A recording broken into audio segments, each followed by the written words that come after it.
We may not be as impressive as the ruler of a kingdom or anything, but this week's recs still qualify as pretty great. Along with the return of a popular anti-historical series, we've got a movie about your favorite smartphone not made by Apple, the return of a star-studded book club, an inspiring story from an all-time great, and an extra rec for Asian American Pacific Islander Month. Rotten Tomatoes is taking you all out for yummy, affordable burger sliders, figuratively of course, on this week's What to Watch. And I will be the leader I promised myself I would be, letting all pursue their happiness as they see fit. That's a pretty good description of anarchy. Ascending into its third season is the hit Hulu series The Great. This satire, described by Hulu as anti-historical, has 2 certified fresh seasons under its corset, including season 2 at 100% on the tomato meter. That's reason 1, and I guess 1A to get in on season 3. While we're at it, reasons 2 and 2A would have to be the show's 2 Emmy-nominated stars, Elle Fanning and Nicholas Hoult, who play married couple Catherine the Great and Emperor Peter III. And speaking of Fanning, she teased at a Deadline event earlier this year that season 3 will see the characters working on their marriage with counseling, and perhaps even a marriage witch. Yeah, I read that right. Halloween is going to be really interesting this year.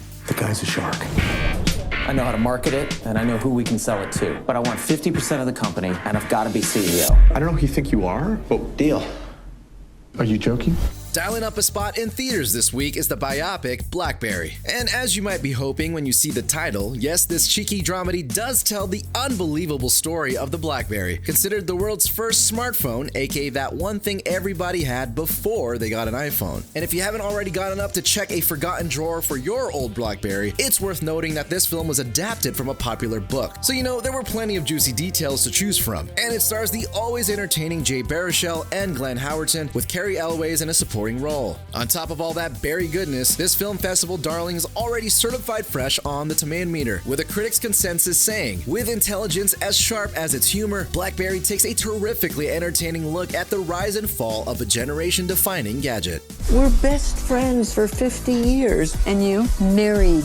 Marriage. My solo act is finally coming to a close. You're the bravest person I know. The only question is, how will we mess this all up? I can't wait to find out. Getting together in theaters once again is Book Club: The Next Chapter. And the first reason to check out this sequel to 2018's Book Club is that it once again features the same loaded cast with Jane Fonda, Diane Keaton, Candice Bergen, and Mary Steenburgen. Only this time we get to enjoy them in a different environment as they are taking their little book club on the road to Italy, where plenty of drama is uncorked. And while the first Book Club is just over the 50% mark on the tomato meter, it ended up being a box office success, no doubt because a bunch of real book clubs met up and went. Well, time to do it again.